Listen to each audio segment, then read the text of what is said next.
সিকিমের নামচি জেলার সামারডং ঝোলুঙে এলাকায় এনএইচপিসির তিস্তা স্টেজ 6 জলবিদ্যুৎ প্রকল্পে ঘটে গেল এক মর্মান্তিক বিপর্যয়।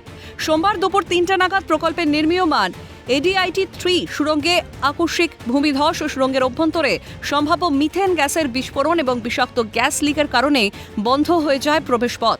উদ্ধারকারীদের সূত্রে পাওয়া সর্বশেষ খবর অনুযায়ী এই করুণ ঘটনায় এ পর্যন্ত 11 জনের মৃত্যু সুনিশ্চিত হয়েছে। সুড়ঙ্গের অতল আঁধারে এখনও আটকে রয়েছেন বেশ কয়েকজন শ্রমিক ও কর্মী। প্রাথমিকভাবে 25 জন কর্মী ভেতরে ছিলেন বলে জানা গেলেও জেলা প্রশাসনের মতে আটকে থাকা শ্রমিকের সংখ্যা প্রায় 27 জন হতে পারে। উদ্ধার হওয়া দেহগুলির মধ্যে বেশ কয়েকজনকে ইতিমধ্যেই সিংতাম জেলা হাসপাতাল, গ্যাংটকের STNM হাসপাতাল এবং নামচি জেলা হাসপাতালে পাঠানো হয়েছে। নিহতদের মধ্যে 3 জন পশ্চিমবঙ্গের জলপাইগুড়ি জেলার বাসিন্দা। যুদ্ধকালীন তৎপরতায় উদ্ধার অভিযান শুরু হলেও প্রতিকূল পরিবেশ প্রতি মুহূর্তে বাধা হয়ে দাঁড়াচ্ছে। সুড়ঙ্গের ভিতরে অক্সিজেনের মারাত্মক ঘাটতি এবং মিথেন গ্যাসের উপস্থিতির দরুন নিঃশ্বাস নেওয়া কঠিন হয়ে পড়েছে।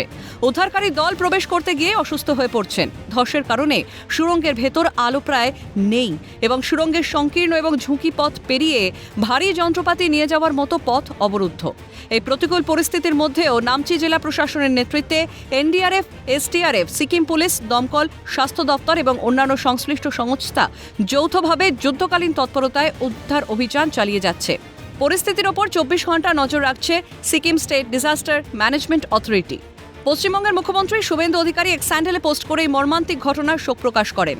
তিনি সিকিমের মুখ্যমন্ত্রী প্রেম সিং তামাঙের সঙ্গে ফোনে কথা বলেন বলেও জানান। নিহতদের পরিবারের প্রতি গভীর সমবেদনা জানানোর পাশাপাশি আহত এবং নিখোঁজদের দ্রুত উদ্ধারে সব রকম সহায়তার বার্তা তিনি দিয়েছেন। সুড়ঙ্গের ভেতরে জমে থাকা গ্যাস নিষ্কাশন এবং ধ্বংসস্তূপ সরানোর কাজ অবিরাম চলছে। প্রশাসন জানিয়েছে উদ্ধার কাজ পুরোপুরি সমাপ্ত হওয়ার পরেই ভিতরে আটকে থাকা মানুষদের সঠিক সংখ্যা ও হতাহতের চূড়ান্ত তথ্য সামনে আসবে। প্রার্থনা একটাই, বিষাক্ত আঁধারে চিরে আলোয় ফিরুক প্রতিটি প্রাণ। শ্রীজা সরকারের রিপোর্ট, ক্যালকাটা নিউজ।